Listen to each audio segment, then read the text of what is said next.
আহমদুল্লাহ রব্বাল আলমিন ও উসল্লি ও উসল্লিম আল হাবিবিন নবীল আমিন আম্মা বাদ।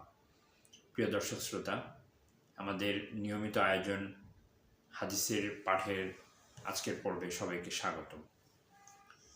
মাজমাউজ জাওয়াইদের সপ্তম খণ্ডের 269 নম্বর পৃষ্ঠায় হজরত আবু হুরায়রা রাদিয়াল্লাহু আনহু থেকে একটি হাদিস বর্ণিত হয়েছে। রাসূলুল্লাহ সাল্লাল্লাহু আলাইহি ওয়াসাল্লাম ইরশাদ করেছেন, তোমরা অবশ্যই সৎ কাজের আদেশ করবে, অসৎ কাজের নিষেধ করবে।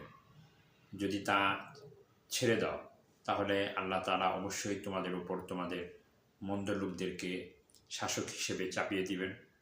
তখন তোমাদের ভালো লোকেরা, নেককার লোকেরা তোমাদের জন্য দোয়া করবে, কিন্তু সেই দোয়া কবুল হবে না। প্রিয় দর্শক, এই হাদিস থেকেই আমরা মোটামুটি অনুমান করতে পারি আমাদের যে রাজনৈতিক, সামাজিক এবং রাষ্ট্রীয় যে বিপর্যয় এবং অধঃপতনের মধ্যে আমরা দিন কাটাচ্ছি, এর সমাধান কী এবং এর কারণ কী, সবই আমাদের কাছে এই হাদিস থেকে স্পষ্ট হয়ে যায়।